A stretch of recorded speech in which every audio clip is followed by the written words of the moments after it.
It is Monday, October 6th, 2025. This is another playoff edition of Baseball Today, presented to you by Mountain Dew Baja Blast. Looking for a refreshing citrusy kick? Go grab yourself a Mountain Dew. We are back together again. That is my man, Trevor Plouffe. I am Chris Rose, producer Dan, intern Sawyer along for the ride as well, as we are smack dab in the middle of the divisional round series. I have to admit, Saturday, I barely moved from the couch between the 4 baseball games and college football. I think I went to the bathroom like twice. Other than that, I didn't move. I was talking to somebody. I'm like, look, I know this sounds ridiculous, but I'm exhausted. I've been watching baseball all day. It's true, dude, because I'm like locked in, taking notes. Like my brain is working way too hard. That's the thing that people don't understand. And I don't want any sympathy, nor should we get any. But I one time had a dear friend of ours. She understands the business without understanding the business.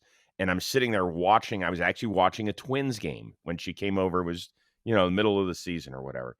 She's like, you have the best job ever. You just get to sit around and watch sports. And I was like, hey, I am watching with a purpose right now. When you watch for work, you watch very differently than when you're a fan. 100%, by the way. And I am looking for sympathy. I'll take it whenever I can get it.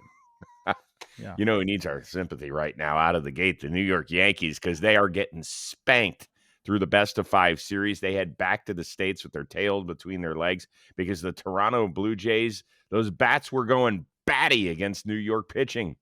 Down and ball. Baby! Goodbye! Vlad Jr. strikes again! No, John has lost it. They're going to lose this ball. Somebody's going to find it as a souvenir. They're handing them out like hotcakes. It's 11-0 Blue Jays as Varsho goes deep. Obviously, 2 homers that Vladdy has hit definitely have exhilarated our offense a little bit. So I think it's definitely really fun to see for him and for us.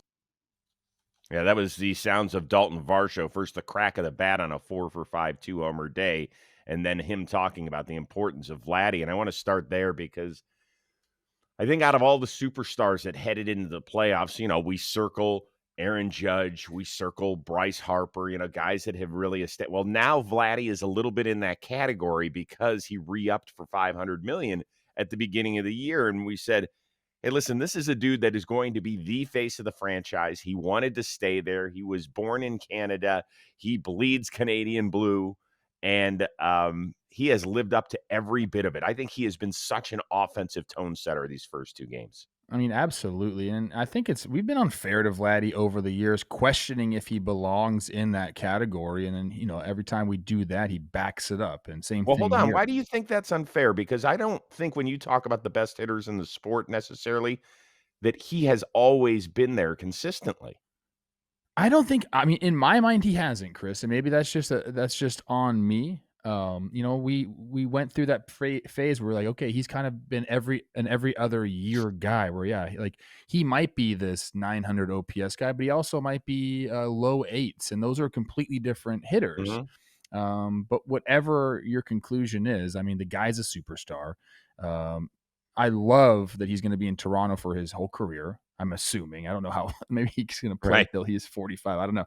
But he has obviously answered every single question going for these playoffs. Bo Bichette being out, was a huge thing that we thought might impact that lineup. But Vladdy is stabilized it. Obviously, other guys around him have as well. But it's really cool to see, especially him doing it in front of the hometown crowd. I mean, the Grand Slam was awesome. The reaction was amazing, but he's been steady throughout the first 2 games. Yeah, and this is something this offense needed because it was kind of dealing with the ghosts of Blue Jays playoff failures past, right? The last time they were in the postseason, they were getting smoked by your Twins where they were barely scoring and they were getting guys picked off at second base and all sorts of weird stuff was happening. And so for them to now go out and score the most runs ever through the first 2 games of a series, they got 23 runs, back-to-back double-digit days, back-to-back double-digit hit days as well. And they're making the Yankees kind of rethink themselves to the point where the fan base is like, what's going on in Toronto? Are they cheating? Why are things different at home? And when that sort of stuff happens, and listen, the Yankees fan base isn't the first one to say that about what happens in Toronto. When that starts to happen, the Blue Jays win between the ears. I'll say this. I said this on Talking Baseball. If you're prior to this year, I was out on everybody saying, "Look, they're tipping pitches." Like, okay, it used to not happen that often. But being around the game this year, talking to guys, I mean, it is happening at a rampant pace. I'm not saying it's going on in this series, but it wouldn't surprise me if there was some, because that's just part of the game now. So it's not on the Blue Jays. It's not like a bad thing for the Blue Jays. It's a bad thing for the Yankees. They're supposed to be one of the better teams. We've talked about them all year doing this. Right. So if the Blue Jays do have something on these pitchers, number one, it's not cheating. And number two, that's up to the Yankees to figure out. I haven't seen anything. Their swings, they're just put together solid at bats. We knew this was a contact oriented team. I believe they had the second fewest strikeouts next to the Royals in baseball this year. So that's great. Good at bats, elongating at bats, making pitchers work. But now they've added the long ball as well. And when you do those two things, Chris, when you're contact oriented and you're hitting homers, and that's when an offense goes off like this. Max Fried only got 5 swings and misses in his 51 pitches. He only went 3+, couldn't deliver the goods in game 2. Luis Gil in game 1 got knocked out before the third inning, so the starting pitching has been a problem. We'll focus on game 3 on Tuesday's show when Carlos Rodon is going to look to save New York's season. Perhaps the hitting was merely the appetizer to the main story and the main course, which was Trey Yasevich in his first postseason start, was ridiculous. Fastball splitter combination was something that we haven't seen out of a 22-year-old rookie who was drafted in 2024 and started the season in A-ball. Quickly moved his way through 5 1/3, no hit innings, 11 strikeouts. It was high fastballs. It was splitters down out of the zone. His manager comes out to a chorus of boos to take him away. But you know what? Those quickly turned to cheers, including his family, who was there on hand to watch everything. And an emotional rookie took to the mic after the win. They're my people. They're the reason I'm here right now. I couldn't love them more. Mom, Dad, Cole, Chase, you're at college. I love you guys. That's pretty damn awesome. My girl Hazel May getting a great post-game interview on the field, by the way. It felt a little bit like it was post-series instead of post-game. Do you know what I mean? I mean, let the kid have the moment. How old is he again? 22? What's that? He's 22 years old, 22. Man. Feeling all the feelings. You just beat the Yankees in front of a raucous crowd, and you didn't just beat the Yankees. You blew them out. I mean, it's when they announced that basically that Scherzer wasn't going to be on the roster, it basically confirmed that he was going to get a start. And so once that happens, I mean, I bet the butterflies were going. Like when you find out, hey, I'm going to get a freaking start against the Yankees in the playoffs, I'm sure the nerves were there. I know he had some fun quotes saying, "I'm built for this." And then after that, he said, "Well, I better back it up," and he did. And that's fun, man. That's just good old fashioned. That's good old fashioned baseball right there. So he looked like a bigger Tim Lincecum to me with the way that he throws the ball. And kind of his body. Dan, if you can throw up, I know it's going to pain you to throw up his video again, but explain to us why particularly to lefties did they have such a hard time with his split? I mean, anyone will. It's because it's from such a weird arm angle. It's like directly over the top. It really makes it difficult to pick up when I'm trying to do my arm here so you can see it. Yeah, like this angle is probably the easiest angle to pick up. Once you start getting up top like this, it's just you don't see a lot of pitchers like that. And like when you talk about hitters, like when I see a guy over and over, that's when I get comfortable. You see this arm slot all the time. You don't see the one up top. So now it's just coming down, and you have to say, okay, I need to get the fastball down, but the splitter up. And it's like, okay, what are you supposed to do? That pitch looks the same coming out of his hand. It becomes a guessing game. And if he's able to locate where he needs to locate, I mean, that's when he gets the big swing and miss stuff. So most strikeouts, 11 by a J in a playoff game. Second youngest to post double-digit strikeouts in a playoff game. The Candyman, John Candelaria from 1975 with the Pittsburgh Pirates. There's a lot of people, by the way, who, when I've been throwing out names like Mike Boddicker and John Candelaria, they're like, are those made-up names? No.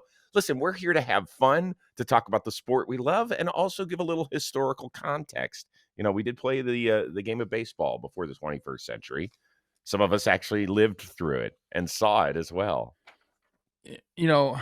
I never know the names you're talking about. That's on me, I guess. Like, I don't know. No. But John, you've never heard of the name John Candelaria, have you? No. Okay, he pitched like 20 years. Candyman, yes. Huge, That used to haunt me as a child. enormous left-hander.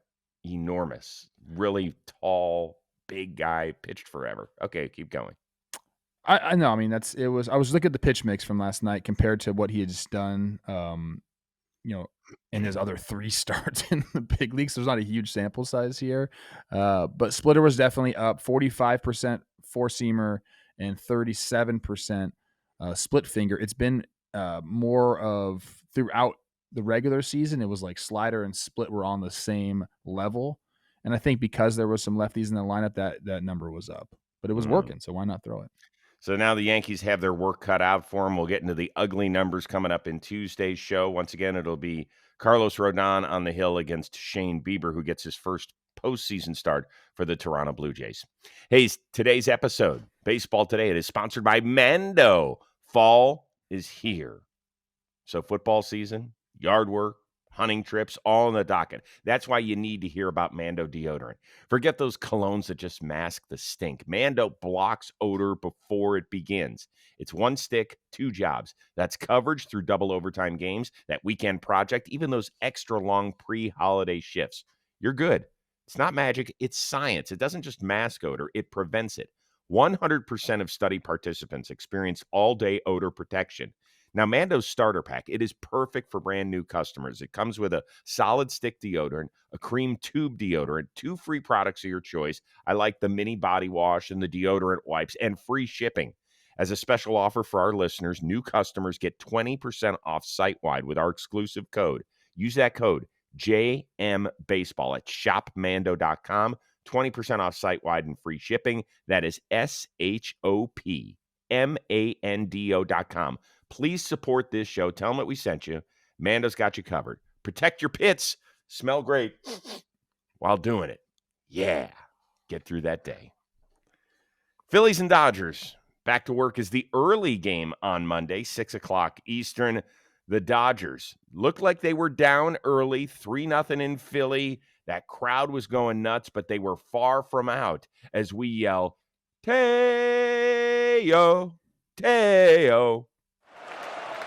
Hernandez, a high fly ball deep into right center. Got some barrel on that one. It's got some carry, and it is gone. Teoscar Hernandez. A 3-run home run in the 7th inning. He has flipped the scoreboard. I hit it pretty good. Yeah. I know it was going to be off the wall or homer. This place, Teo, is the definition of home field advantage. How did you steal it away in game 1? It's great. I like this.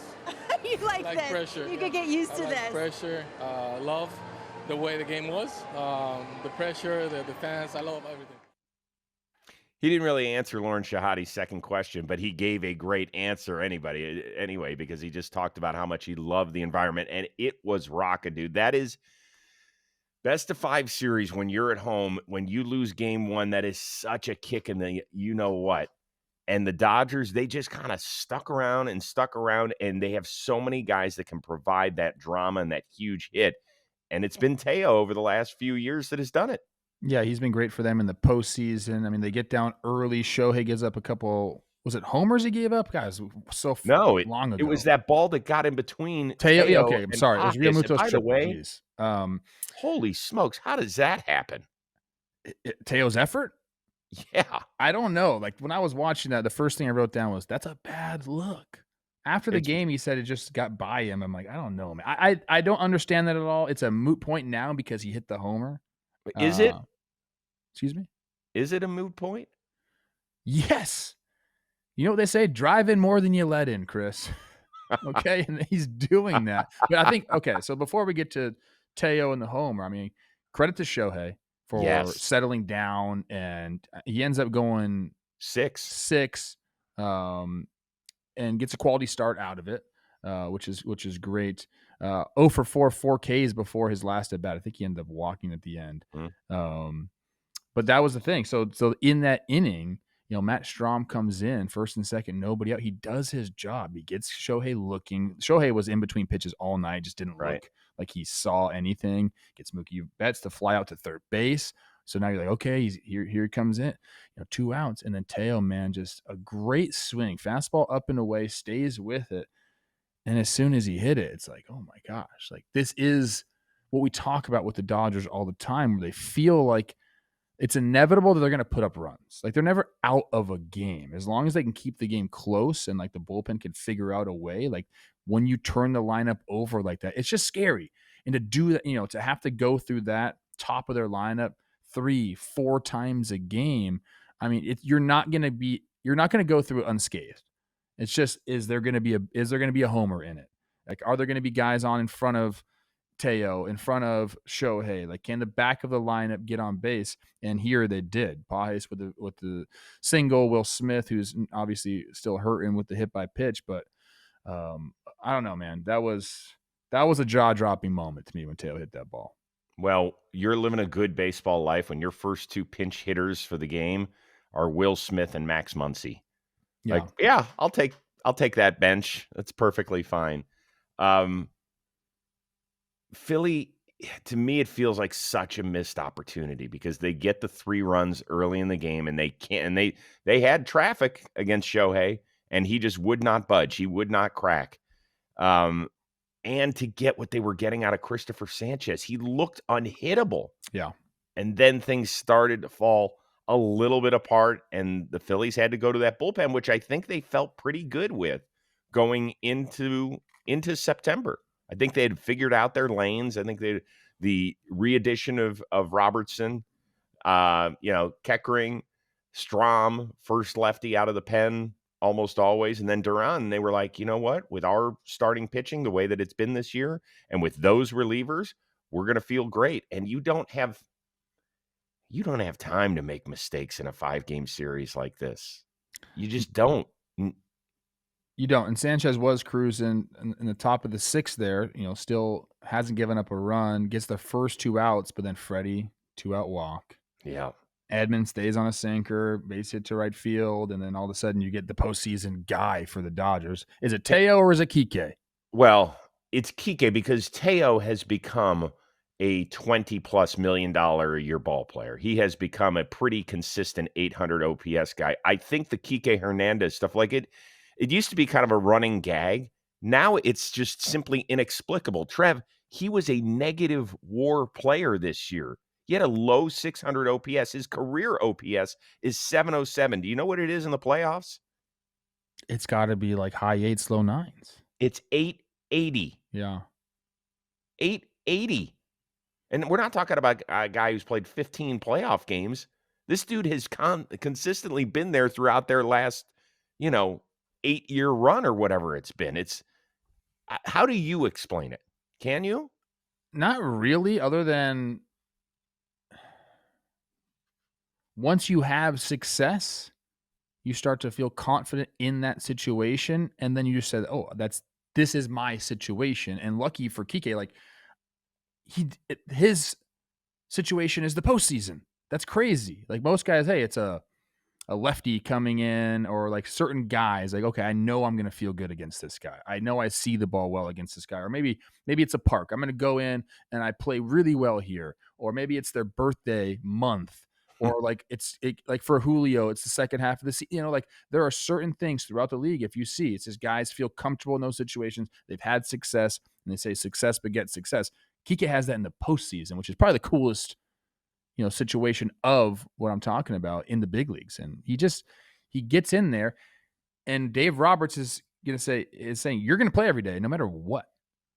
And that's not the case during the regular season. He's not in there every single day. Right. But like postseason, yeah, he's a stalwart in the lineup because he's just done it. And there's just something about confidence that breeds it. 89 playoff games. That's ridiculous. 880 OPS. It's ridiculous.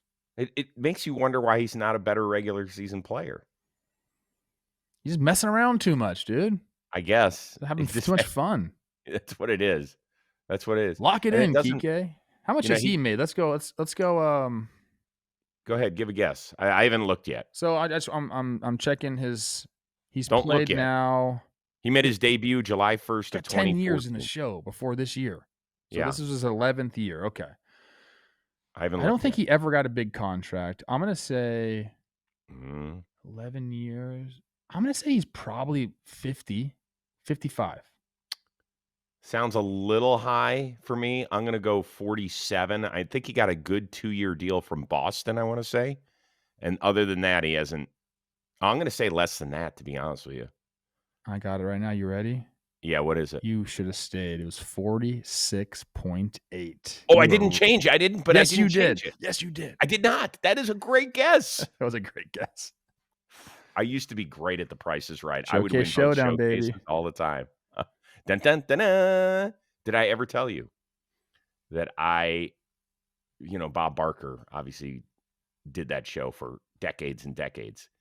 They were looking for a replacement, and I had a meeting with them with The Price is Right. Oh, my gosh. I never had a full audition, but I got to go where they set up the games, and they have the big board with, the list of all the games. You would have been so freaking good. I would have loved to have done. I always wanted to do a game show, and I just never had a chance. What's the guy's name? Is it Drew? Yeah, Drew Carey is a native Clevelander. Oh yeah, Cleveland Rock. Yeah, now all show they about do is Cleveland, didn't he?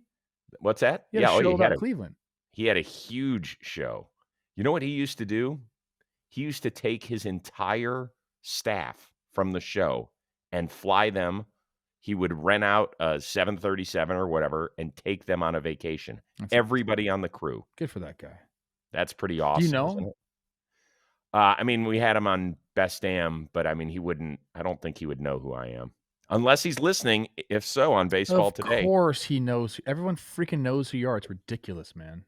And Drew, don't forget to go get some Mando as well. Not because, just because it helps protect. Let's look ahead to today's game 2. Pair of lefties, Snell, Luzardo. We don't know if Harry Bader is going to be able to go. Harrison Bader. He's got that groin. He says yes, but we'll see. That's a big deal against a lefty like Snell. What is the key for the Phillies? Because I think they need to have like a Jays type eruption. Yeah, Bader being out means Martian center, which is another lefty in the lineup. That's tough against Snell. I would expect Sosa to play second. You don't think? Okay, that makes sense. What's the key against Snell? I don't. Yeah. What do you mean? I don't know. Get some runners on. Hope Trey Turner hits a homer. Yeah. So Snell has consistently been wild throughout his career. He has not been lately. He's been phenomenal. He was. You always tell me the key with Tarek Skubal is that he can beat you in the zone. That he doesn't have to nibble. He doesn't have to get you to chase all the time. He can, but he doesn't have to live that way. Does it feel a little bit like Snell's in that sort of zone right now? It's when I watch Snell pitch, and I don't know if I ever faced him or not. When I watch him pitch, it seems to me it's very difficult for guys to get him in the strike zone to really say, okay, this is where it needs to start to be a strike. It's hard. It's just some guys, okay. Here's my lane. Here's my lane. Here's my lane for this pitch. And with Snell, it just moves so much. And he also has like a unique delivery and arm angle that makes it very difficult to pick up the ball. And you see, he elicits a lot of bad swings. And it's because guys don't pick up the ball against him. So, yeah, Phillies game plan, get him in the zone, take your walks, get traffic going, and try to get the big hit. That's really it. By the way, if the Dodgers get 6 out of Snell and they still have to bridge their way to Roki, who looked phenomenal the other day, they did it with Glasnow, who got in obviously some trouble. Vesia had to bail him out, but it was interesting because you're asking a guy who hadn't thrown out of the pen since 2017 to do it. I'm telling you, Clayton Kershaw might be that guy today. He might love that. I think that would be so much fun, and what a blast that would be for us. We've seen him come into the playoffs in Washington where he closed out a series. Well, let's see if he can be a bridge guy to Roki. That would be ridiculous. If you go from Blake Snell to Clayton Kershaw to Roki, maybe with a Trinan thrown in there somewhere to mix things up, Boy, that would be really, really good. I want Very to see if the quickly. Phillies have their lineup out. No, it's too early. Too early. Um, Luzardo, 2 starts against LA, one in early April where he threw 7 shutout innings. Most recently in September, middle of September, gave up 4 runs in 6 innings. Top 5 strikeout artist in baseball. I expect him to follow what Christopher Sanchez did. Really pitch well and keep Philly in the game. It kind of seems like this because of the starting pitching that both these teams have, it really feels like it's who's going to get to the bullpens. Yeah. Well, we'll see. And that's when the fun stuff begins. Yeah, it's like the managers deciding lanes and, trying to trick each other into pinch hitting at this point. Yeah, it's going to be this is good baseball. So we want to hear from all 4 fan bases. Blue Jays must be riding high.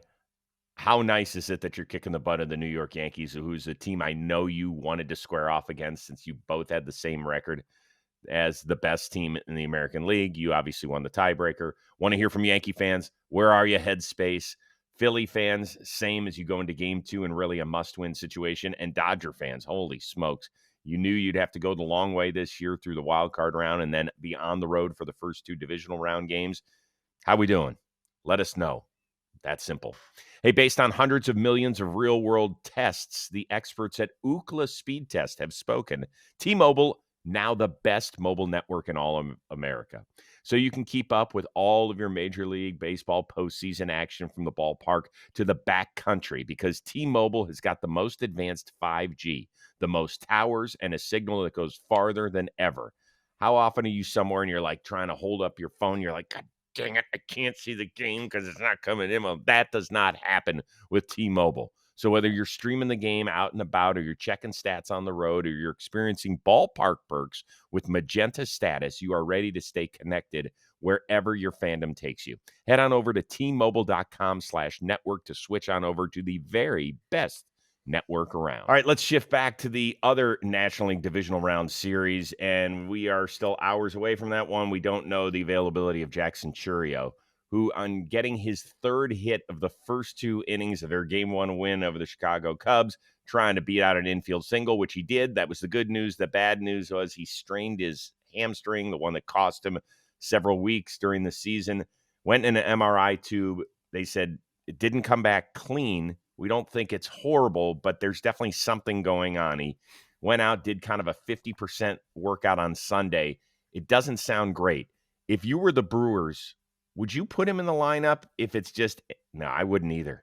No way, man. And I don't understand. You get an MRI and they don't know what's going on. They said it was inconclusive. That to me, like. So what does that mean? We can't reverse the call? Yeah, exactly. Like what? I would sit him. I would too. I just you got to get more tests, and even if you get him out there on the field and he's running good, it just doesn't matter. Game speed is so different, and I know you can't do it, and you want guys going full board during the postseason, but by the time he got his 3rd hit, and he got out of the box because when you smell an infield hit, you just start digging. I wish he would have said, all right, man, we're already up. How many runs were they up already? I know you can't do that. It's hindsight, but dang, man, I want to see this guy play, Chris. I know. And hamstring injuries, once you start getting injuries south of the equator, yes, they just pop up more and more. You need real rest. Like you need everything to calm down because your muscles, what a strain is it's a little tear, but it's just your muscle protecting. It tightens up and it lets you know, like, hey, stop, basically. The weird thing about this whole thing was, if you do pull a hamstring or any other muscle, like the first thing you do is reach for it. And he didn't reach for it. Yeah. So I was like, okay, I don't know what that was then. He wasn't really limping. So maybe they avoided something significant. But in my experience with this stuff, if you feel like you caught it early enough where it didn't actually pull, it's on its way without rest. Let me ask you this. Could he DH and be okay? Because we have seen times where the Yankees have told Giancarlo Stanton, just jog around the bases. We'll deal with whatever part. We want that stick in the lineup. Could he do that and be okay? I would say there's a world where I don't know about DHing, but maybe a pinch hit and and a runner if he Yeah. gets on. Like I wouldn't leave him on the base pass because it'd be too tempting for him to go, especially if he's like feeling okay with it.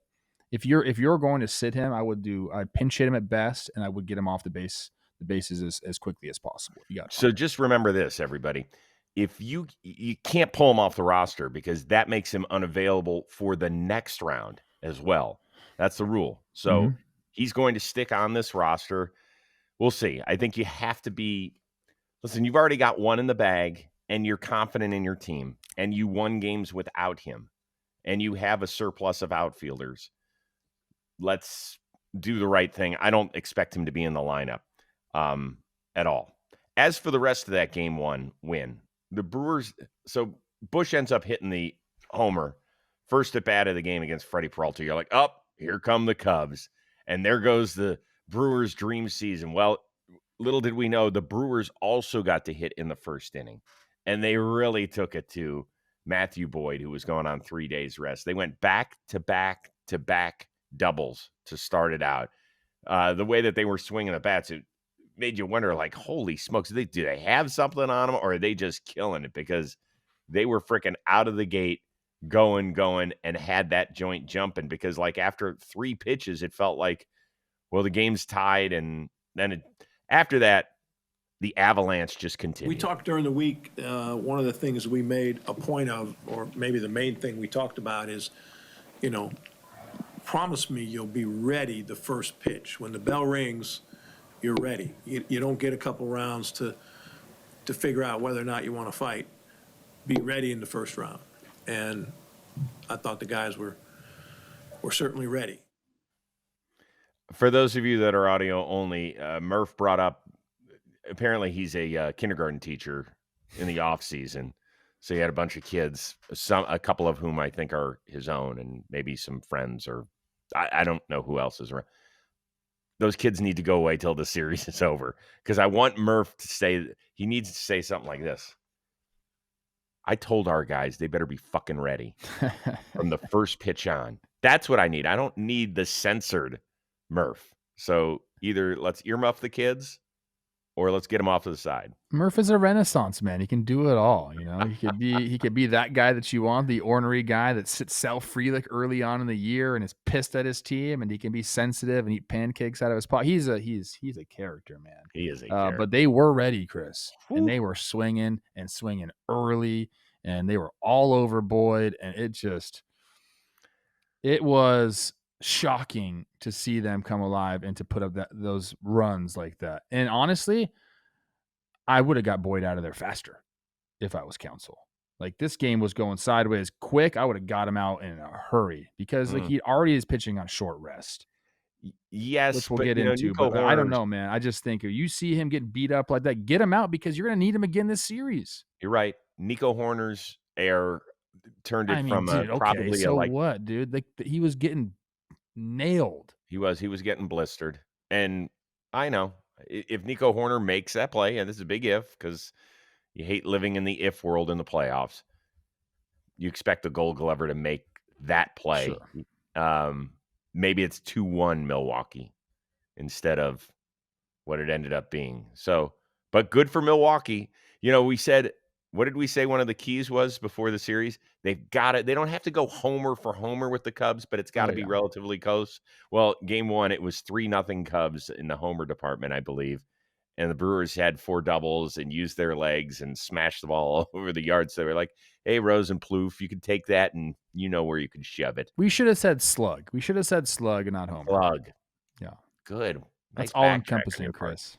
I do want, Craig Counsell took a little bit of heat for starting Matthew Boyd on short rest because we know the tune of short rest pitchers. It doesn't do well, particularly in the divisional round series.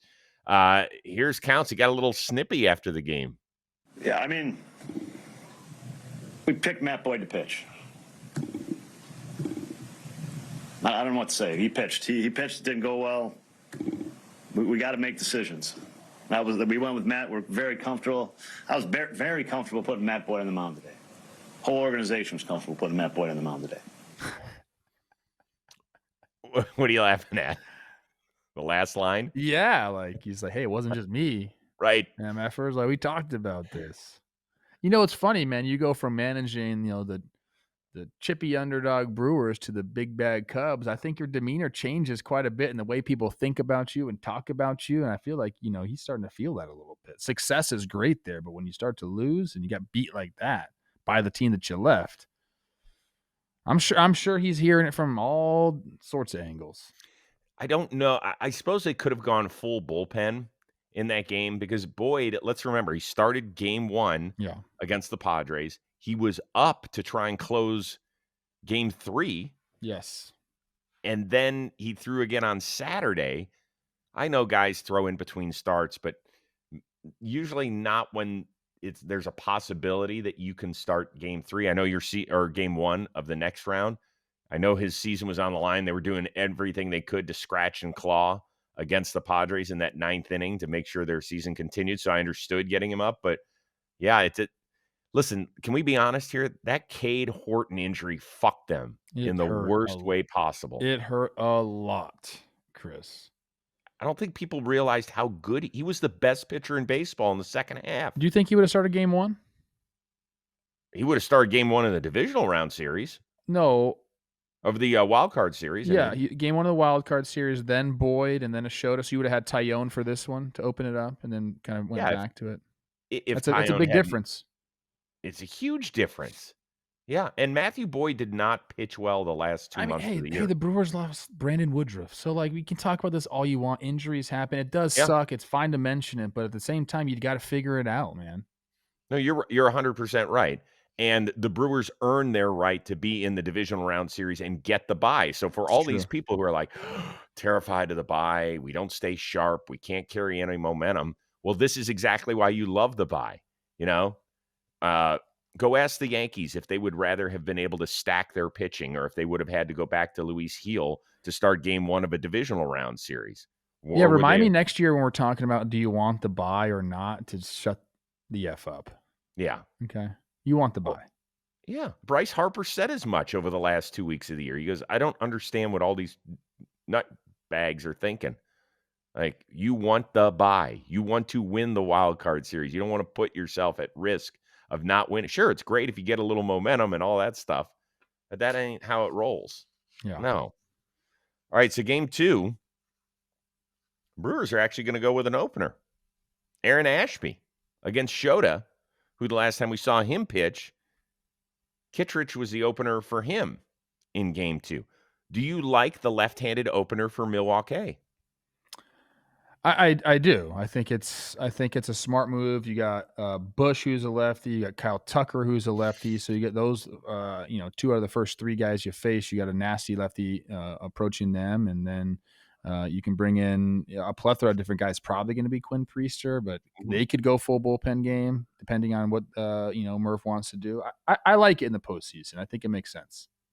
Yeah, huge. Ashby got 4 outs in game 1 against the Cubs, a 2.16 ERA in 43 appearances. Pretty good.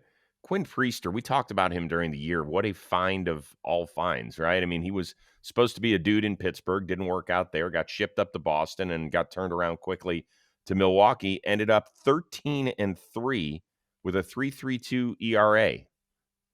It doesn't look like he's got dominant stuff, but he's just a dude who plugs in. And how many, let's say he comes in a clean second inning. At what point is Pat Murphy happy to be going out and getting him? 6th inning? Before that, I don't know. They got a lot of guys ready to go. They didn't need to use any of their bullpen. So, yeah, I mean, comes in a second inning and goes 4, so that would put him that would be after the 5th. So then you'd have to start in the 6th. Yeah, I mean, look, if you get 4 out of him, you're ecstatic. I think anything more than that is wishful thinking. We don't not wishful thinking, but a plus. We really don't know much about their pitching thought process, do we? I was just looking at this. When do the teams have to submit lineups? I believe it's officially like the day of. I think it's just like a regular season.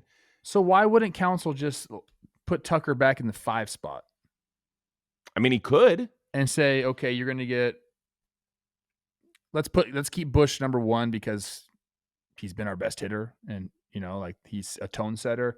Nico second, and then move Seiya third, Hap fourth, Tucker fifth.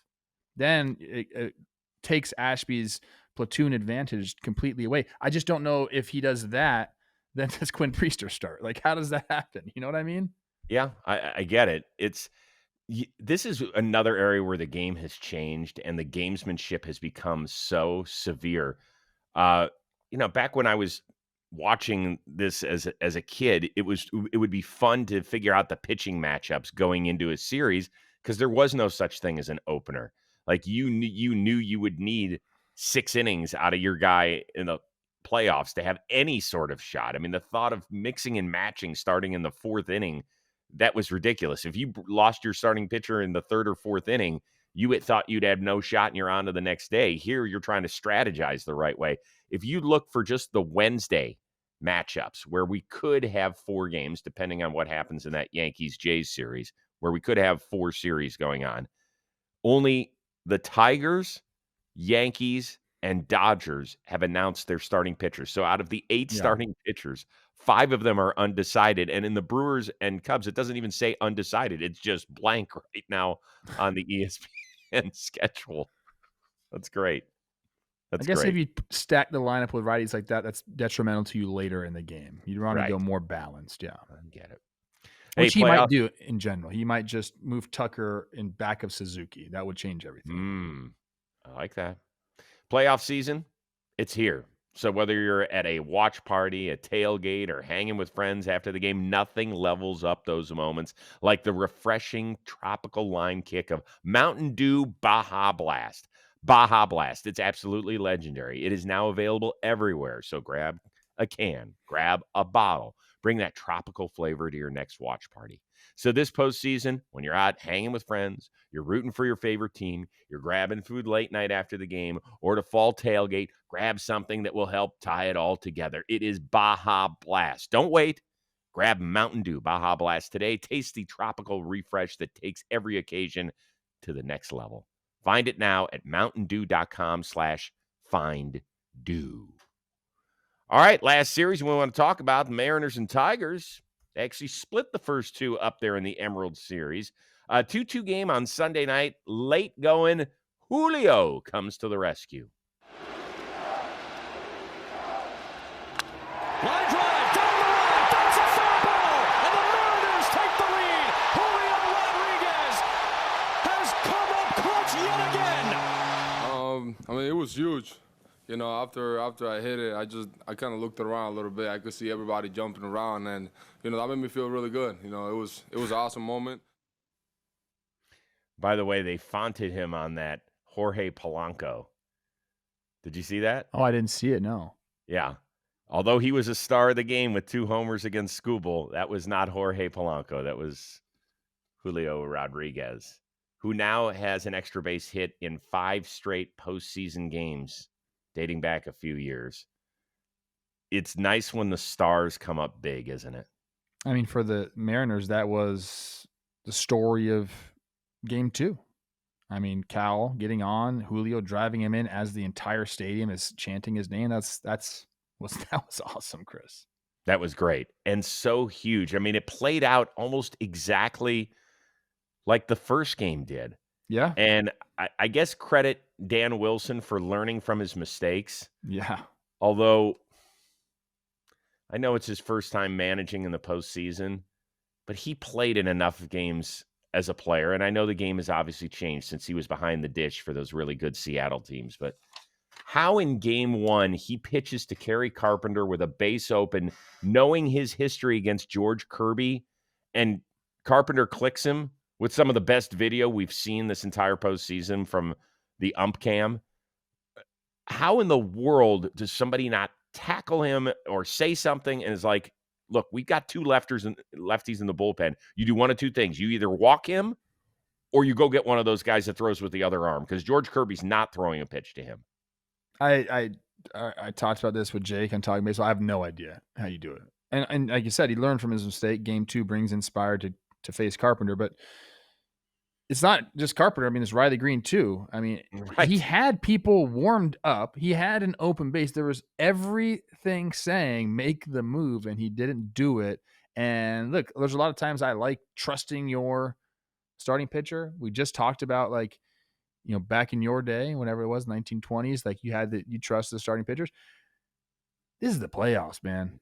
Like, it's different. In a regular season game, sure, let your starter continue to go. You need to save the bullpen. Right. You saved the bullpen for the postseason.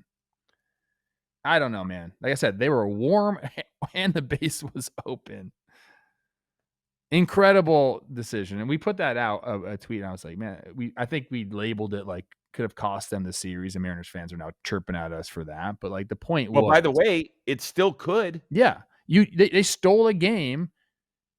Not necessarily. I mean, that was part of the reason they stole the game. Yes. It was a bad managerial decision. That's okay for us to say. I'll take it a step further. It's managerial malpractice. Ooh. No, that's exactly what it is, because you live for moments like this where you say, okay, you can't look at George Kirby and say, well, okay, well, he had eight strikeouts and he's throwing the ball great. Go look at the track record of Kerry Carpenter. We have talked about it ad nauseum all season long. You have got to put a lefty against him. And by the way, he's swinging it great. He's having good at bats against left-handed pitching. But you know what? And AJ Hinch has now gone past the whole thing where I wonder if I should pinch hit for Kerry Carpenter. He did pinch hit for Riley Green in the series against Cleveland in Game 2, which to me was still a little strange, but he did it. Well, he's got a guy on the bench that hits lefties really well in Jones. So like, I know it's he a does. move he can make. It is, but still, overall, I'm sorry. I know Jahmai Jones has had a phenomenal 2025.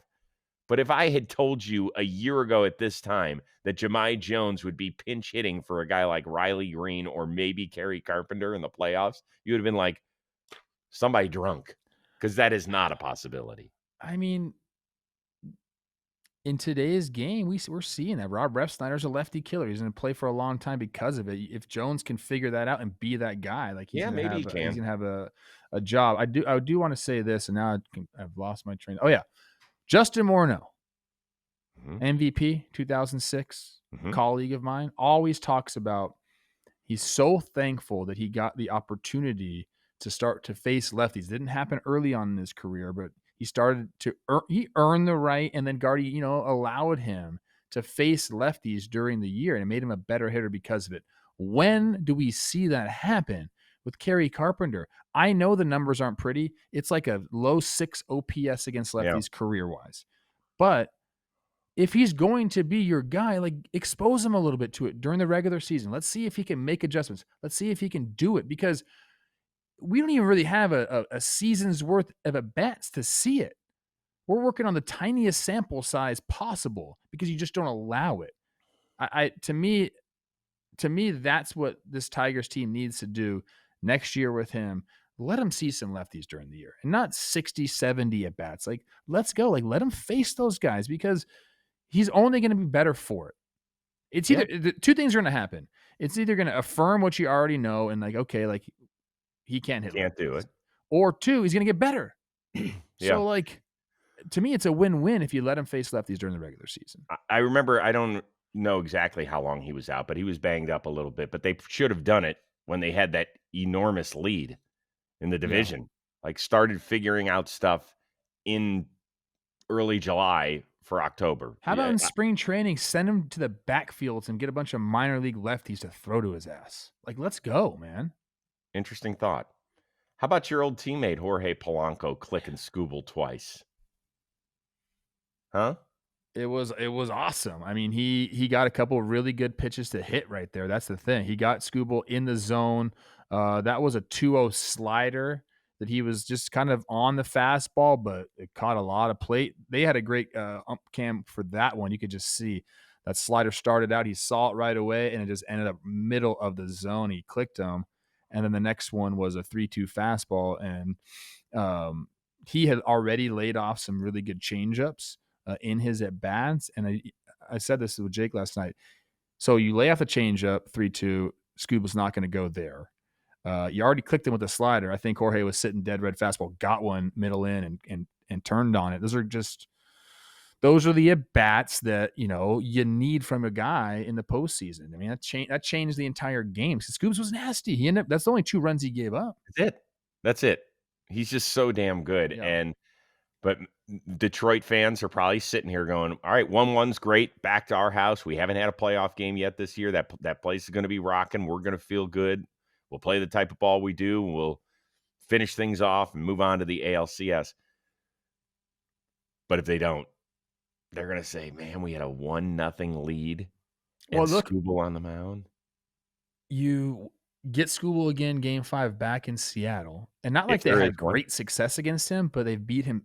They've won the game 3 times now when Skubal is starting. So, there's not going to be this, oh, my God, it's Tarik Skubal. They're going to be, hey, we've done this before. If he wins last night, it's a completely different story. Even if they would have lost Game 1, if Skubal, if they win that game last night, it changes, kind of the thought process there. But this is going to be a hell of a series, Chris. Yeah. I mean, Detroit feels like they've played better in the little areas, like McKinstry getting the extra inning hit, just putting the ball in play. Not a huge exit velo, but he's gotten a couple of huge at-bats. He had the squeeze bunt against Cleveland to help them win Game 1, and then here Game 1 in the DS.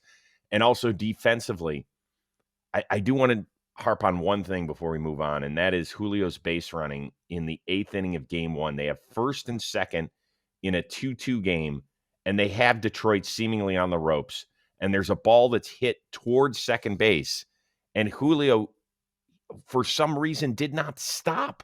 He gets tagged out, and they double up Naylor at first. When we talk about every 90 feet counting, you got to keep your head in the game. That's something that could totally shift a series.